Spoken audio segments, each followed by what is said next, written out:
네. 네. 반가운 연주도 네. 이미정 집사님도 같이 감사드립니다. 희소야 알았어. 빨리 끝낼게. 우리 옆에 있는 분들과 인사합시다. 사랑합니다. 축복합니다. 우리는 한 가족입니다. 오늘 룻기 8번째 시간입니다. 우연, 운명, 섭리라는 제목으로 하나님 말씀 전달했습니다. 이런 말이 있습니다. 뛰는 놈 위에 나는 놈 있고, 나는 놈 위에 끈질긴 놈 있고, 끈질긴 놈 위에 누가 있죠? 운 좋은 놈이 있다 라는 말이 있습니다. 누구도 운 좋은 놈을 당할 수 없다는 말이죠. 운 좋은 사람. 1989년에 제작된 미국 영화 When Harry Met Sally라고 하는, 해리가 셀리를 만났을 때 그런 영화가 있습니다. 저는 이 영화를 처음으로 한 10번 이상을 본 것 같아요. 너무나 재미있어서 한 10번 이상을 본 것 같아요. 제가 10번 이상을 보게 된 것은 첫째로 거기에 나오는 맥라이언을 제가 굉장히 좋아했습니다. 저는 맥라이언 스타일을 좋아합니다. 그래서 맥라이언 보는 재미로 보다가 영화의 스토리가 들어오기 시작하면서 아마 내 생에 정말 이렇게 깊게 탐색하면서 탐구하면서 본 영화는 내 생에 처음인 것 같아요. 이 주인공 맥라이언이 많은 어려움과 또 실패에도 불구하고 넘어지고 쓰러지고 그래도 결국은 해피엔딩으로 나아가는 그 셀리의 모습에서 힌트를 얻어서 자신이 애를 쓰거나 특별히 노력하지 않는데도 자신에게 모든 일이 이롭거나 또 유리하게 진행되는 것을 우리는 셀리의 법칙이다 이렇게 말합니다. 반대로 뭐가 있죠? 머피의 법칙. 뭘 해도 안 돼요. 뭘 해도 안 돼요. 이것을 우리는 우연이라고 표현합니다. 우연. 예를 들면 이런 거죠. 한여름 뜨거운데 요즘같이 뜨거운데 우리가 건널목 건널 때 햇빛 하나 피할 곳 없는데 마침 신호등이 파란불이 딱 켜지죠. 내가 딱 가니까 이게 바로 셀리의 법칙이죠.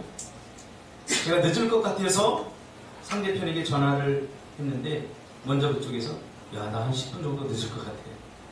이게 셀리의 법칙입니다. 택시를 타려고 사람들이 줄 서 있습니다.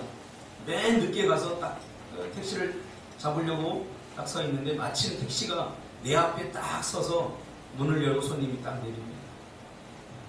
이 셀리의 법칙입니다. 영화표를 끊고 돌아서는 순간 매진. 그렇죠? 시험 공부하다 너무나 졸려가지고 오늘 뭐 어쩔 수 없다. 여기까지만 보자 하고 잤는데 그 다음날 시험 보는데 딱 거기까지만 나와요. 시험. 여러분, 이 운 좋은 사람 당할 수 없죠. 우연히 잘 되는 사람 당할 수 없습니다. 때로 우리는 기도에 목숨을 걸고 신앙에 희망을 걸기보다 이런 운과 우연을 더 많이 기대할 때가 있지 않습니까? 기도도 하지만 그래도 이런 운이 좀 나에게 따랐으면 좋겠다 하는 마음이 은근히 우리 마음속에 다 있습니다. 운 좋은 사람에게 우연 중에 좋은 일이 계속 일어나는 것을 누가 당할 수 있겠습니까? 그런 사람이 다 되고 싶죠. 이왕이면 내가 뭐 우상을 섬긴 것도 아닌데 저 우연이라도 좀 잘 됐으면 좋겠다. 하나님도 뭐라고 할 수 없는 일이죠. 우상을 섬긴 것도 아니고 마음속에 좀 우연히 좀 어떻게 좀 잘 됐으면 좋겠다. 이렇게 해서 잘 되는 건 하나님이 뭐 터치할 수 없는 일이죠. 내 의지, 내 노력, 내 애씀이 없어도 뭐 아무튼 설명할 수 없지만 잘 됐으면 좋겠다. 그런 생각을 우리 다 가지고 있습니다. 여러분에게 한번 질문하고 싶어요.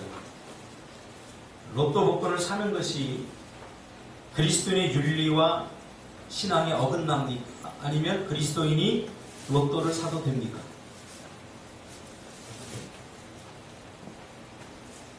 마음속으로 대답하세요. 그리스도인은 로또를 사는 것이 그리스도인이 이게 그리스도인의 윤리로서 합당한 일입니까? 아니면 절대로 사면 안 됩니다.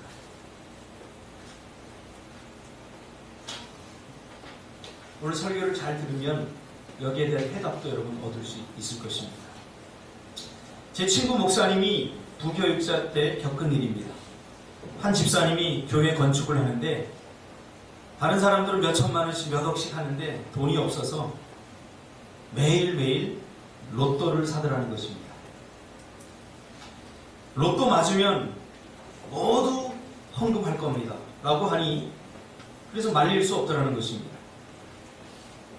왜냐하면 그때 전도사 때인데 이 전도사인 나도 로또를 맞으면 전부 헌금할 용기가 없었는데 이 집사님이 로또를 맞으면 전부 다 헌금하겠다고 하니 야, 나보다 믿음이 좋구나 이렇게 생각해서 말릴 수 없었다는 것이죠. 그러면서 한 가지 의구심이 들긴 했다는 겁니다. 정말 로또 맞으면 헌금 다 할까? 당첨될 확률이 적으니까 그런 말을 했지 막상 당첨이 되고 나면 생각이 달라질 수도 있을 거야. 그런 의구심은 있었다고 합니다. 장신대 기독교 교육학과 교수인 임성빈 교수의 연구에 의하면 점집을 찾는 사람 중에 30%가 크리스찬이라고 합니다. 자신의 운을 점쳐보고 싶은 마음이 우리 그리스도인들에게도 있다는 것입니다. 자신의 미래에 대해서 궁금하게 생각하는 것까지는 괜찮지만 자신의 미래를 점쳐서라도 알고 싶다고 생각하는 것은 아주 위험한 일이죠. 우리 그리스도인들조차도 믿음과 기도로 자신의 삶을 개척하며 살아가는 신앙보다 어쩌면 운 좋은 사람이 되기를 갈망하는 마음이 우리 마음 한켠에는 더 클 수도 있다는 생각이 듭니다. 제가 개척을 하고 초기에 집사님들 성경 공부를 인도하는데 집사님들끼리 이렇게 이야기하는 것이 제 귀에 들어왔어요. 한 집사님이 그런 얘기를 합니다. 나는 매일 신문에 나오는 오늘의 운세를 꼭 봐. 그런 거였습니다. 그래서 옆에 있던 집사님이 야, 예수 믿는 사람이 그런 거 보면 되냐? 보지 마. 그랬더니 그 집사님이 아니 뭐 그냥 재미로 보지 뭐 누가 그걸 믿나.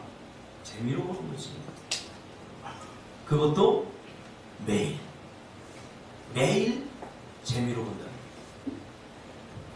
그러면서 하는 얘기가 나는 그냥 재미로 보지 신문에 나오는 오늘의 운세를 절대 믿지는 않아. 그런데 매일 본다는 거예요. 그러면서 나중에 하는 말이 근데 이상해. 가끔 맞아. 가끔 맞아. 예사롭지 않지. 재미로 매일 보는 오늘의 운세. 그런데 가끔 맞아. 이 사람의 심리가 뭘까요? 오늘 본문에 보면 나오미와 룻이 고향 베들레헴으로 돌아와 정말 자신을 쓴 인생이라고 밝히고 자신의 치부를 드러내는 고백을 하죠. 나는 괴로움과 고통스러운 인생이다. 나오미라고 하는 즐거움과 기쁨이 더 이상 어울리지 않는 사람이다. 내 인생은 말하다. 그렇게 고백을 합니다. 그리고 한 고비를 넘치죠. 자, 고향에 돌아오면 뭔가 달라질 줄 알았는데 달라진 게 하나도 없습니다. 그는 여전히 자신의 고백처럼 쓴 인생입니다. 모압 지방에서 모든 것을 다 잃고 그가 고향 소식을 들었을 때는 어느 정도 일말의 희망이 있었습니다. 야, 하나님께서 당신의 백성들을 돌보시는구나. 그런 어떤 일말의 희망이 있었습니다. 여호와께서 자기 백성들을 돌보시사 그들에게 양식을 주셨다 함을 듣고 이게 희망이었어요. 근데 막상 돌아와 보니까 맞기는 맞는 말이에요.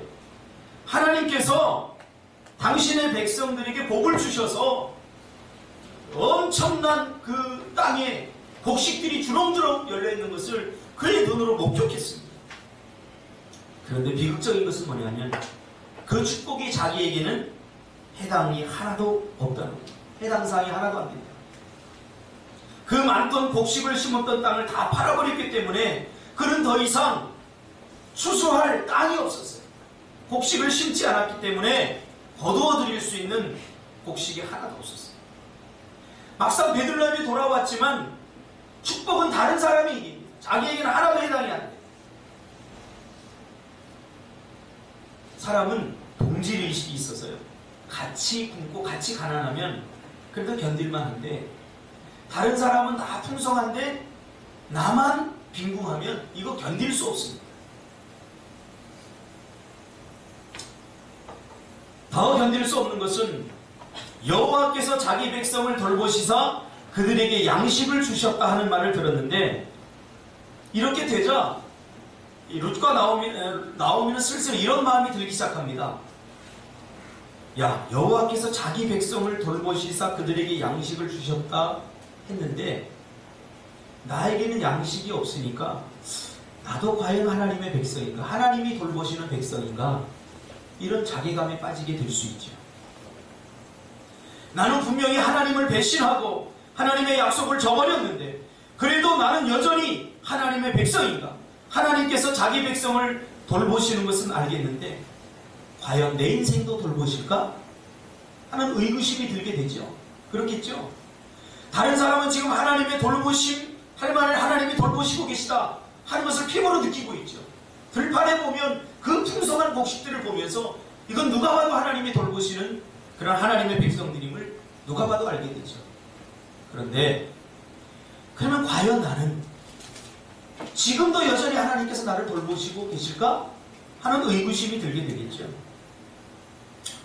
상대적 박탈감에 포기하고 싶은 것이죠.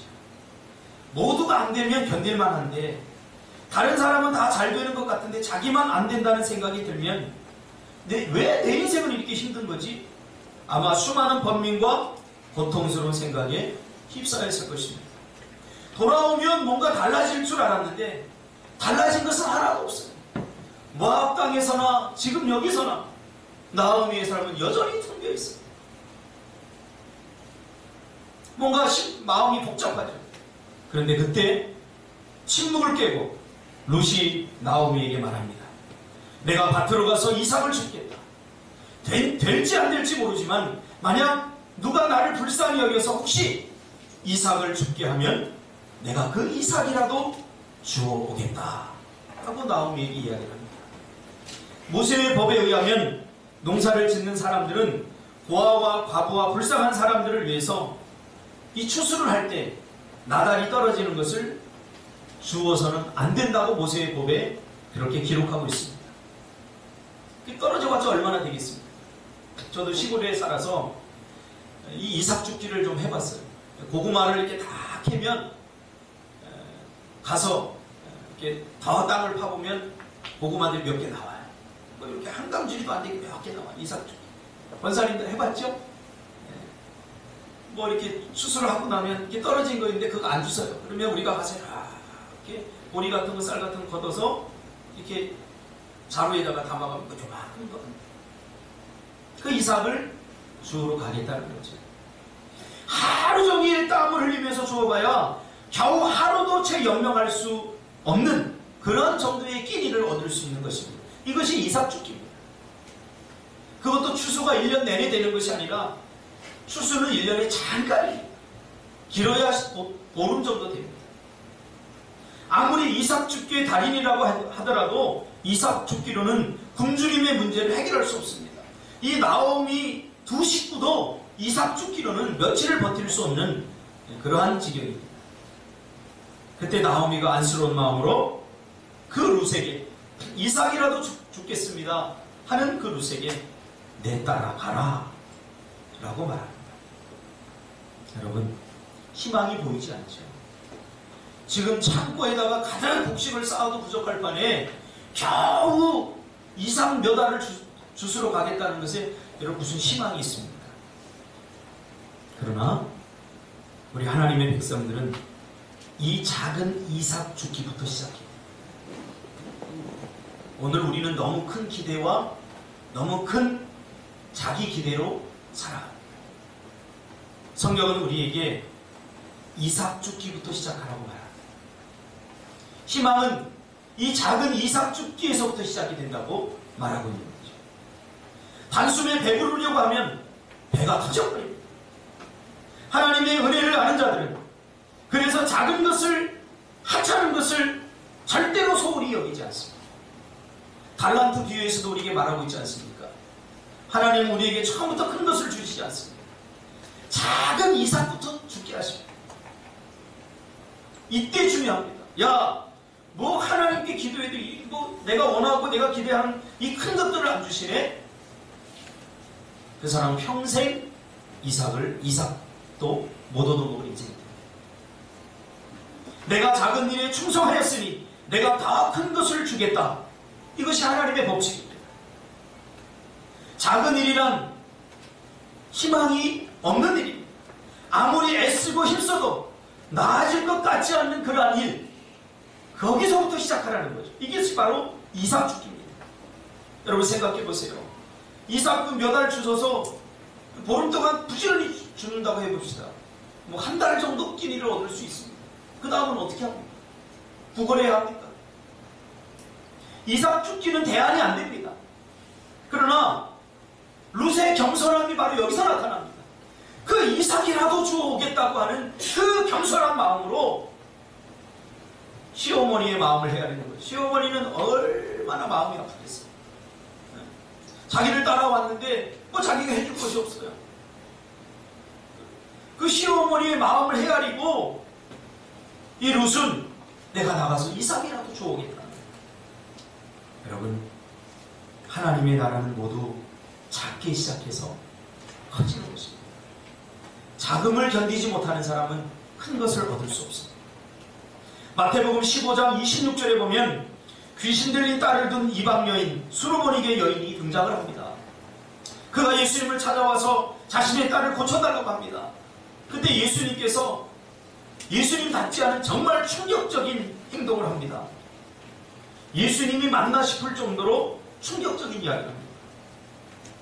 대답하여 이르시되 자녀의 떡을 취하여 개들에게 던짐이 마땅하지 아니하니라. 무슨 말이에요? 수르보니게 여인이 와서 예수님, 우리 딸이 귀신 들렸는데 이 딸을 좀 고쳐주세요 했더니 자녀의 떡을 취하여 개들에게 던짐이 마땅하지 않아요. 이 말은 뭐예요? 당신 개라는 거예요. 개. 당신은 나의 은혜 받을 만한 자격이 없다는 거예요. 개라는 거예요. 개라는 거예요. 이게 얼마나 모욕적인 일입니까? 개새끼! 충격적이잖아요. 목사님이 개새끼 그러면 안 되잖아요.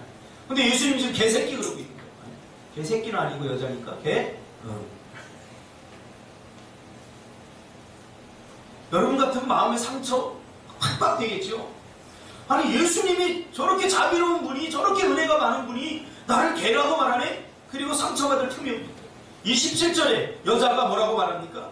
이르되 주여 올소이다마는 개들도 제 주인의 상에서 떨어지는 부스러기를 먹나이다 하니 무슨 말이에요? 맞습니다. 주님 말이 다 맞아요. 우리는 개 같은 인생입니다. 사람 취급도 받지 못하는 은혜와 전혀 어울리지 않은 인생들입니다. 내가 내 인생을 잘 알아요. 은혜 받을 만한 그런 일을 한 적이 한 번도 없어요. 나는 그런 얘기죠. 은혜가 필요하다면 나 같은 사람에게 필요한 게 아닙니다. 그렇게 자기의 삶을 있는 그대로 고백하는 거죠.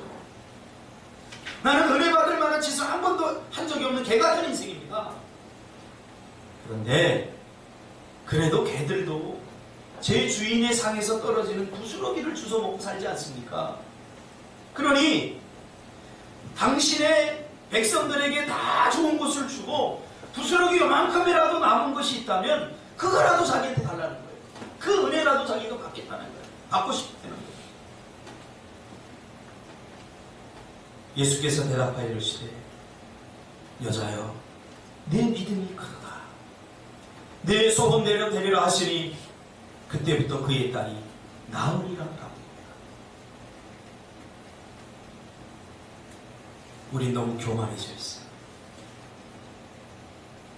작은 것에 더 이상 감사하지 못해요. 이것이 문제입니다.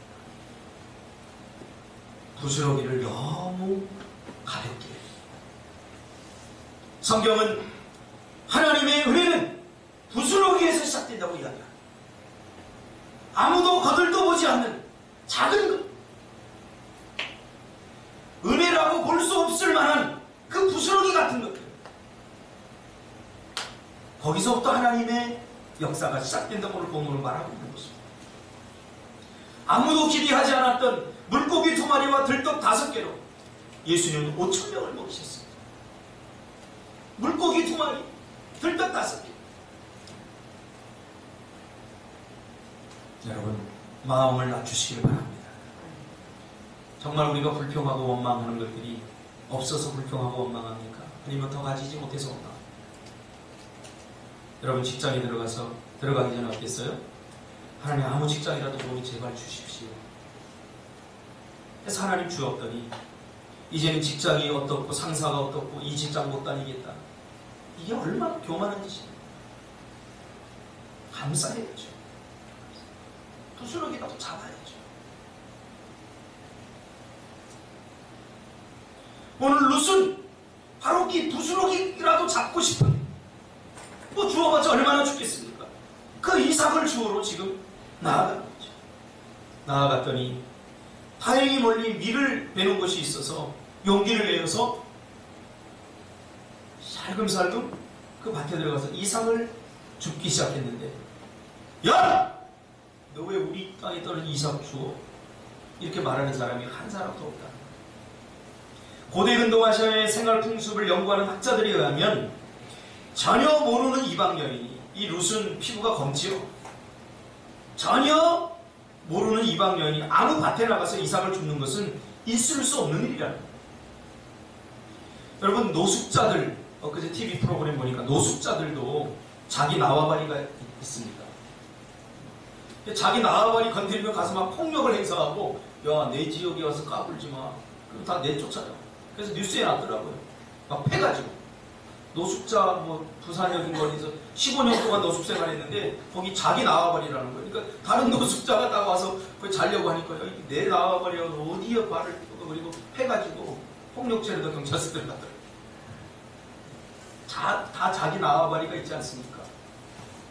죄송합니다. 설교 시간에 나와바리라는 말을 썼어요. 근데 머리에 팍 오지 않습니까? 이 나와바리.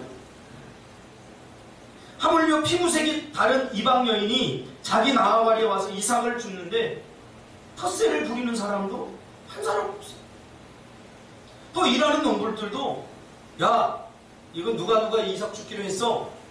보통 이렇게 계약을 맺고 암암리에 계약서는 쓰지 않지만, 저 집이 불쌍하니까 저 집이 죽게 하자.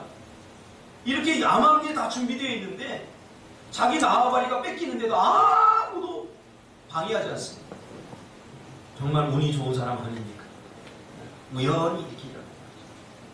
근데 루키 기자는 더 놀라운 이야기를 합니다. 그 밭의 주인이 1절에서 밝힌 엘리멜렉의 친족 보아스의 밭이라는 것입니다. 알고 간 게 아니에요. 알고 간 게 아니에요. 적어도 이때 당시에 베들레헴의 인구가 수만 명은 됐어요. 그런데 그 수만 명 중에 어떻게 알고 친척 집에 밭에 가겠습니까? 그냥 우연히 간 거예요. 우연히 머무른 거고 우연히 간 거예요. 그럼 우연도 이런 우연이 없습니다. 알고 찾아가는 것도 아닙니다. 이 모든 것이 우연히 다 일어난 일입니다. 근데 이 우연은 계속 일어납니다. 밭주인인 보아스가 그 밭에 오게 된 것입니다. 있을 수 없는 일입니다. 보아스는 거부예요. 건홍이에요. 일일이 그 밭 하나하나를 다 찾아다니면서 챙길 만한 여유가 없는 사람이에요. 오늘날로 말하면 영주에 해당해요. 영주가 여러분 수많은 밭이 있는데 거기 다 일일이 찾아가면서 관리합니까? 영주에게는 이미 그것을 다 관리하는 사람이 있어요. 관리하는 종이 있어요. 그래서 일일이 찾아갈 필요도 없는데 마침 룻이 그것을 줍는 그곳에 영주인 보아스가 딱 와서 룻이 줍는 것을 보게 됐더라는 거예요. 그러면서 뭐라고 합니까? 여호와께서 너희와 함께 하시기를 원하노라. 그렇게 축복하면서 마침 또 룻을 발견하고 또 누구냐? 라고 묻습니다. 그러자 이 밭을 관리하는 사관이 보아스 집의 모든 농사를 총괄하던 종이 말합니다. 나오미라고 하는 여자가 있는데 베들레헴에서 모압 지방에서 베들레헴으로 내려온 그 모압 소녀입니다. 라고 누가 모압에서 왔다고 얼핏 듣긴 들었는데 그 사람을 지금 자기 눈앞에서 보는 거죠. 그렇죠? 이 우연도 이런 우연이 없습니다.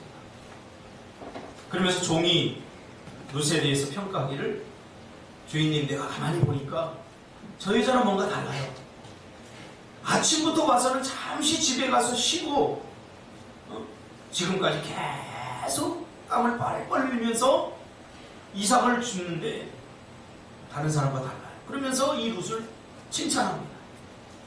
그러니까 모든 것이 아주 절묘하게 맞아떨어집니다. 거기다가 운도 좋고 성실하기까지 합니다. 성실하지 않았다면 그냥 대충 죽고 갔을 거예요. 근데 아침 일찍부터 희망도 없는 그 보리 이삭을, 밀이삭을 줍기 위해서 열심히 땀을 흘리고 있는 그 룻이 보아스의 눈에 띈 거죠. 그러면서 이 종은 뭐라고 말합니까? 이 여인이 성실하기 때문에 보아스를 만날 수 있다고 은근히 말하고 있죠. 하나님은 룻의 성실함도 사용하십니다. 그가 성실하지 않았다면 이런 우연도 일어나지 않습니다. 마치 잘 짜여진 연속극 대본처럼 완벽한 시나리오입니다. 그래서 어떤 신학자는 이런 이야기를 합니다. 인간의 완벽한 순종과 하나님의 역사가 만날 때 기적이 일어난다. 그런데 더 놀라운 사실이 있습니다. 이게 너무 우연히 계속되니까 이게 별로 감동이 안 와요. 1절에 보아스는 엘리멜렉의 친족이요 유력한 자라고 말합니다.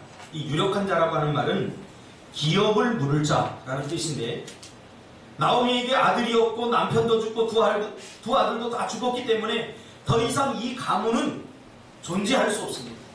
나오미와 룻이 그렇게 살다 죽으면 이 가문은 그때에서 끝이 나버립니다. 그런데 기업 물을 자가 더 이상 없다고 생각했어요. 자기의 친척들도 이제 뭐 어디 사는지도 모르고. 그런데 지금 이 보아스가 엘리멜렉의 친족이에요. 유력한 자, 다시 말하면 기업 물을 자라고 지금 이야기를 하는 거예요. 룻기를 이해하는 데 가장 중요한 신학적 개념은 바로 기업 물을 자에 대한 이해입니다. 이 기업 물을 자가 뭐냐? 가족 중에 한 사람이 여러 가지 이유로 노예 상태나 극빈 상태나 공경에 빠질 때 가족 중에 한 사람이 구해내는 책임을 갖는 것이 바로 기업 물을 자의 책임입니다. 그러니까 하나님은 가족 중에, 친족 중에 누구 한 사람이 고난을 당하면 그냥 모른 척하지 말라는 거예요. 이 고대 근동아시아의 가족의 개념은 오늘 우리의 가족의 개념과 완전히 달라요. 우리는 가족 그러면 엄마, 아빠, 자식, 기껏 해봤자 할머니, 할아버지 이 정도입니다. 그러나 고대 근동아시아의 가족의 개념은 오늘 우리의 가족의 개념 같은 겁니다. 사돈의 친척, 탈촌까지 가족이 다 해당합니다. 그래서 가족이라고 하는 단어를 그렇게 씁니다. 오늘 우리는 제가 우리 꼬맹이들한테 우리 청년들도 가족이고 우리 교회 식구들 다 가족이다 그랬더니 아니 그런 가족 말고 그러더라고요. 가족의 개념을 어디로 엄마, 아빠, 우리 형제들 이렇게 애들은 벌써 가족의 의미를 이렇게 잡고 있는 거죠. 근데 고대 근동아시아에 가족 그러면 모든 사람들이 갖고 있던 개념은 이렇게 작은 의미의 가족이 아니라 사돈의 친척, 탈촌까지 전부 다 가족의 의미에 들었어요. 그러니까 그 사람 중에 누가 고난을 당하고 어려움을 당하면 반드시 도와줘야 되는 것이 기업 물을 자의 책임입니다. 그런데 이 나오미 가문에는 이미 기업 물을 자들이 다 죽었어요. 더 이상 친척도 없고 다 죽은 줄 알았어요. 그런데 따지고 보니까 막 친척들, 그다음 왕래도 없었어요. 그러니까 서로 모르는 거예요. 왕래도 없었는데 족보상으로 보니까 친척으로 이어진 사람이 보아스라. 그 사람을 우연히 만나게 되는 거죠. 우연. 여러분, 이런 우연이 어디 있습니까? 우연이란 말을 여러분 아시죠? 외부의 개입이 없이 뜻하지 않게 내 의지와 상관없이 일어나는 일이 우연입니다. 내가 의도한 것도 아니고 내가 노력한 적도 없는데 외부의 개입이 없이 그냥 뜻하지 않게 어느 날 일어나는 것이 우연입니다. 운은 뭡니까? 운? 그 결과가 미리 정해져 있어서 사람의 힘으로 바꿀 수 없는 게 운입니다. 운이 좋다라는 말이 뭡니까? 사람의 노력과 애씀이 없이 미리 정해져 있는 좋은 쪽으로 일이 진행되는 것이 운 좋다라는 말입니다. 그러니까 지금 운 좋은 여자죠. 이 룻은 굉장히 운 좋은, 이런 일이 계속 이렇게 일어날 수 없습니다. 그럼 여러분에게 묻고 싶습니다. 지금 룻에게 일어나고 있는 일이 우연입니까? 우연입니까? 준석 집사님, 우연입니까? 우연이 아니면 뭐죠? 어? 우연이지, 무슨 우연이 일어나잖아. 뭐 운이 되게 좋은 여자 아닙니까? 그렇다면 우연이나 운 좋은 것을 운 좋은 것은 하나님의 통치 영역 밖의 일입니까? 다시 말하면 우리가 지금 기도하는 것은 기도하는 것이고, 내가 좀 운 좋은 일이 우연히 좀 많이 일어났으면 좋겠다, 그렇게 이게 따로 구분해서 생각하고 있지 않습니까?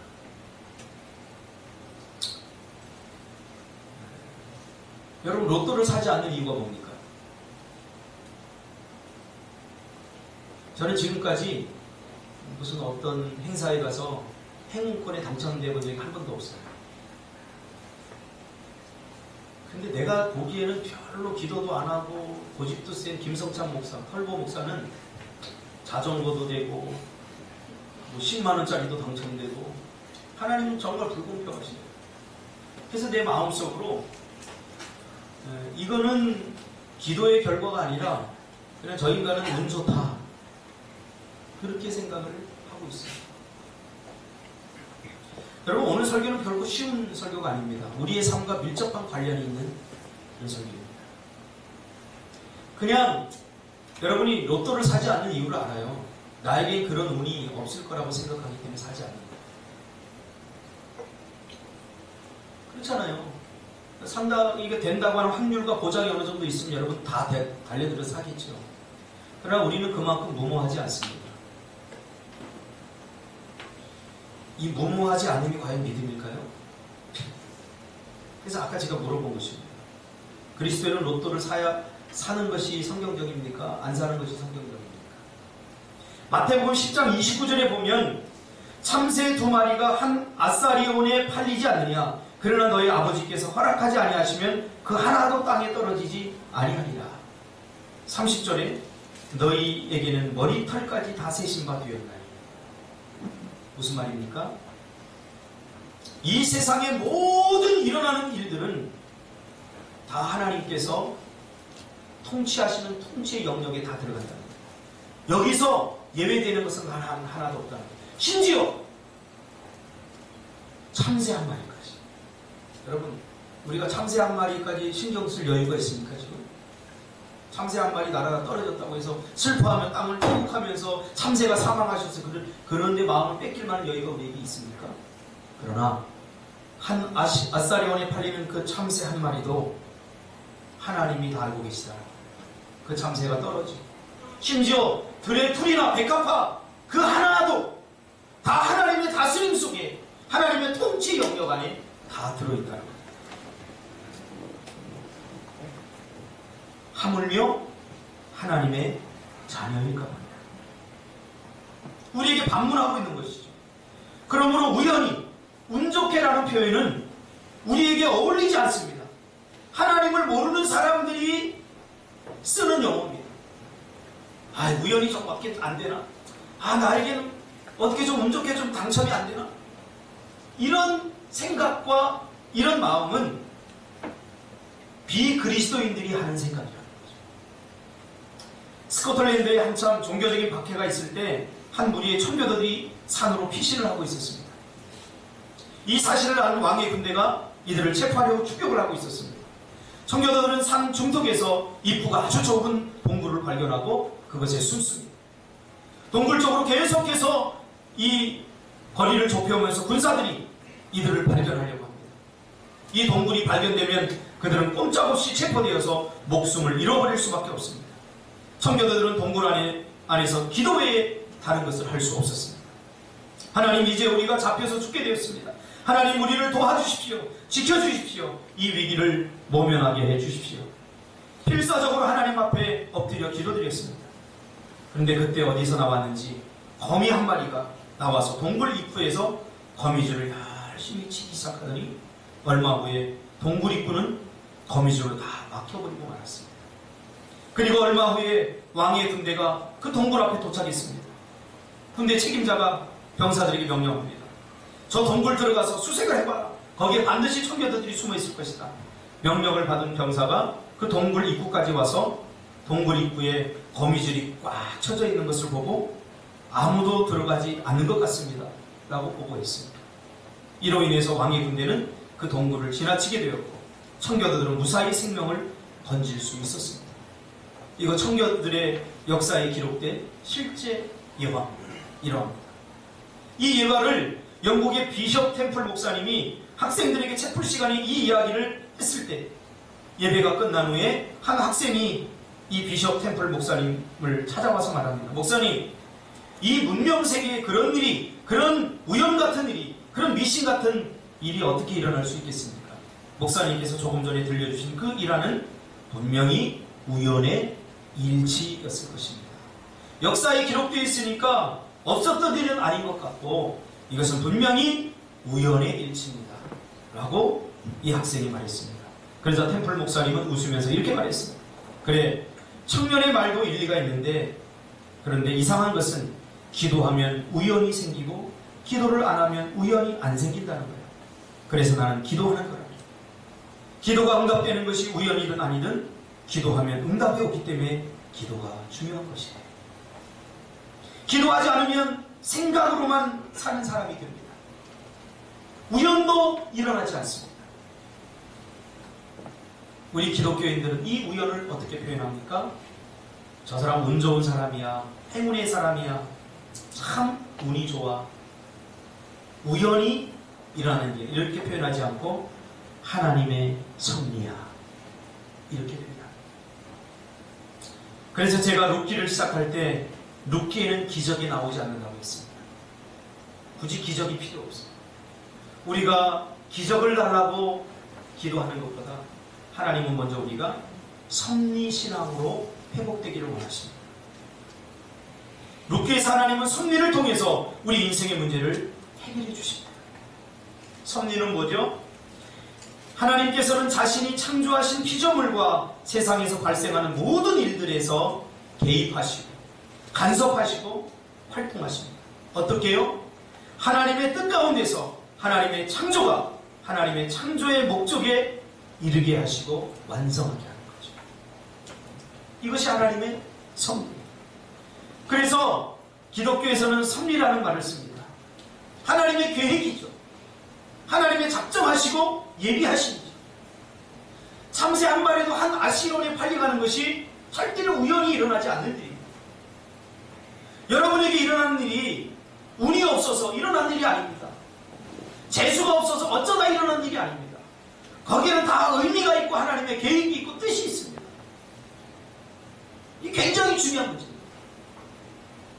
섭리의 3대 요소가 있습니다. 바로 섭리의 내용이죠. 섭리는 보전, 협력, 통치라고 하는 이 세 가지 요소가 있습니다. 하나님께서 세상을 창조하신 창조는 그야말로 피조물의 도움이 없이 하나님께서 홀로 하시는 독자적인 일이었습니다. 창조를 하나님 홀로 하셨죠. 그러나 섭리는 다릅니다. 섭리는 하나님이 계획은 하셨지만 피조물과 함께 동력해서 하나님의 일을 이루는 것이 섭리입니다. 우리가 어떻게 하나님의 일에 동력하고 어떻게 하나님의 섭리에 참여합니까? 우리의 완전한 순종. 완전한 순종. 순종함으로 동력하는 거죠. 그러므로 룻기에서 하나님은 굳이 기적이 아니더라도 우리의 그 섭리에 동참하는, 섭리에 자발적으로 동참하고 순종하는 것을 통해서 우리 인생의 문제를 해결해 주신다. 그래서 헛된 희망을 품고 기적을 바라며 이상한 하나님께 요구를 하는 것보다 더 중요한 게 있는데 하나님의 섭리를 깨닫는 것이 더 중요합니다. 오늘 본문에도 이 한 가문의 어려움, 고난에 직면해 있는 것을 하나님은 기적적으로 인택이 하거나 기적을 주어서 해결하지 않고 우리 사람과 사람의 관계 속에서 하나님의 섭리를 통해서 해결하기를 원하신다. 즉, 한 사람 룻의 자발적 순종, 이 한 사람뿐이 아니라 한 가문을 살리는 완전한 회복을 위한 디딤돌이 됩니다. 이 하나님의 섭리를 우리가 온전히 이해해야 됩니다. 그렇지 않으면 모든 것을 하나님 앞에 다 미루어놓고 내가 할 일을 하지 않게 됩니다. 하나님이 알아서 하시겠죠. 하나님이 알아서 하시는데 우리를 통해서 일하시기를 원하시는 거예요. 굶어 죽어가는 선교사가 있다면 하나님께서 선교사님들 기도 많이 하니까 뭐 어떻게 하겠지. 이건 신앙이 아닙니다. 하나님은 우리를 통해서 일하시기를 원하십니다. 그러니까 섭리신앙이 아닌 사람들은 얼마나 자기 식대로 성경을 해석하는지 몰라요. 자기 편한 대로 다 해버리고. 고난당하고 어려움 당하는 사람들을 보면 내가 이거 도와준다고 뭐 저 사람의 인생이 바뀌겠어? 이렇게 생각, 이건 섭리신앙이 아닙니다. 내가 할 수 있는 한 최소한 내 것을 들여서 섬기는 것이 섭리신앙을 제대로 이해하죠. 어제 모래니 신앙을 가는데 두 다리가 잘린 사람이 찬송가를 들고 가요. 많은 그리스도인이 그렇게 생각합니다. 저거 돈 주면 안 돼. 계속 그래도 구걸하고 온 거예요. 그렇죠? 계속 줘도 그 사람은 10년이 되고 20년이 되고 그 자리에 계속 있을 것입니다. 그래도 줘야 합니다. 이것이 섭리신앙. 돈 1,000원이 인생을 바꿀 수 있습니다. 돈 100원이 인생을 바꿀 수 있습니다. 우리는 겸손해야 됩니다. 과연 하나님은 이사야 42장 3절 말씀처럼 상한 갈대를 꺾지 아니하며 꺼져가는 등불을 끄지 아니하는 하나님임을 룻의 헌신이 지금 드러내 보여주고 있는 거죠. 룻 한 사람이 하나님의 이사야 42장 3절 말씀을 이루어가는 거죠. 과연 하나님은 상한 갈대를 꺾지 아니하며 꺼져가는 등불을 끄지 않는 하나님인가? 많은 사람들이 의심할 때 룻은 가감히 꺼져가는 나오미, 상한 갈대인 나오미에게 온전히 헌신하고 자발적으로 충성함으로 상한 갈대를 꺾이지 않게 하고 꺼져가는 등불을 끄지 않게 하는 그러한 일을 룻이 한다. 한 믿음의 공동체 안에서 약한 자가 공복에 처했을 때 강한 자가 자발적으로 보이는 충성과 사랑을 보이는 것이 바로 이민입니다. 나오미가 공복에 처했을 때 그를 그냥 놔두고 떠나는 것은 하나님의 섭리를 거스르는 것이지. 제가 개척을 해서 너무나 힘들고 고통스러운 것을 경험했기 때문에 제 후배들이 개척을 한다고 하면 저도 사례비를 못 받지만 도와줘야죠. 지금도 도와주고 있어요.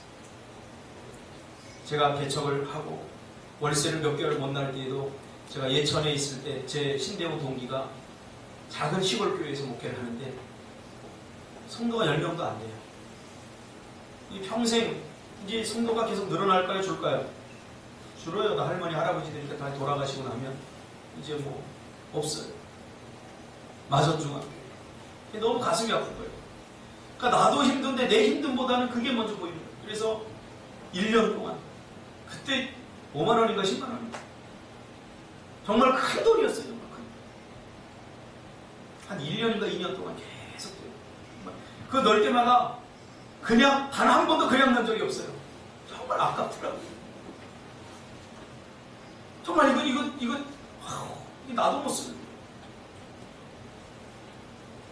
또 이 근처에 후배 목사 하나가 개척을 해서 제가 부족하지만 조금 돕겠다. 근데 우리 집사람이 갔다 오더니 충격을 받고 저 얘기를 하고, 목사님, 저녁을 먹으면서 이야기를 했는데 저 집은 우리 집보다 더 잘 사는 것 같아. 애들 한 달에 100만 원 드는 그 학원도 보내고, 우리는 지금 평생 애들 학원 한 번도 못 보냈는데 도와줘야 돼요? 처음에는 도와주겠습니다. 도와주지 뭐. 그랬는데 공부해줘 안 주고 내가 더 공부해줘야 지금까지 하고 있어. 왜?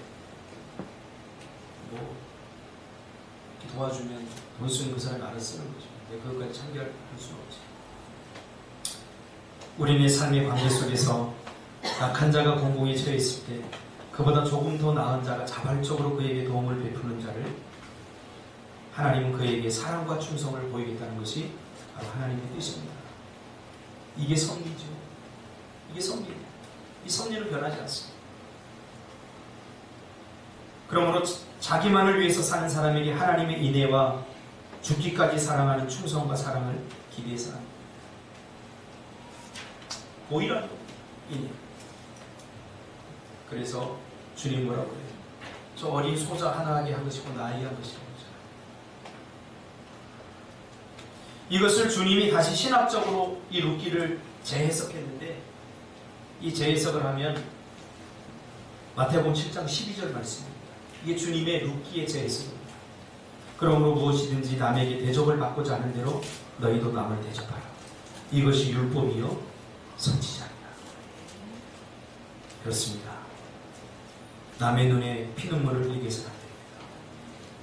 남의 가슴에 깊은 상처를 내서는 안 됩니다. 하나님은 섭리 안에서 역사하시는 분이기 때문입니다. 그러나 그를 위해서 기꺼이 충성해주고 작은 소자 하나를 위해서, 누가 소자 하나 섬긴다고 잘해준다고 알아줄 사람 없는데 그를 위해서 자발적으로 충성하고 헌신하면 우리는 또 다른 충성과 헌신의 대접을 주님으로부터 받게 된다. 그러므로 우리 서로가 서로를 대하는 태도와 자세가 중요합니다. 그래서 룻기는 관계적으로 이것을 해결합니다. 자, 설교를 잘했나, 잘 소화했나, 못했나, 마지막 질문 하나 하고 마치도록 하겠습니다. 태안 집사님, 로또는 사야 됩니까, 말아야 됩니까? 설교를 잘 들었다면 이 답을 말할 수 있어요. 로또를 사야 됩니까, 말아야 됩니까?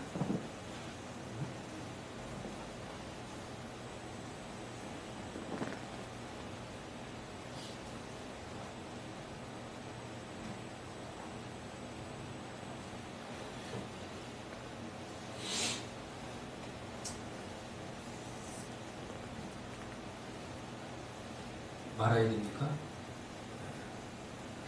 설교를 잘 못 들으시고. 로또는 사고 안 사고 그렇게 중요한 거 아닙니다. 하나님의 섭리 안에서 하나님이 사라고 하면 사야 됩니다. 그러나 하나님의 섭리 안에서 하나님이 사지 말라고 하면 사지 않는 것이 정답입니다.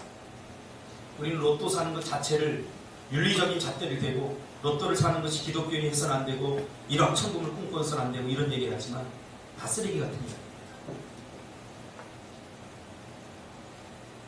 하나님의 섭리 안에서 하나님이 원하시는 로또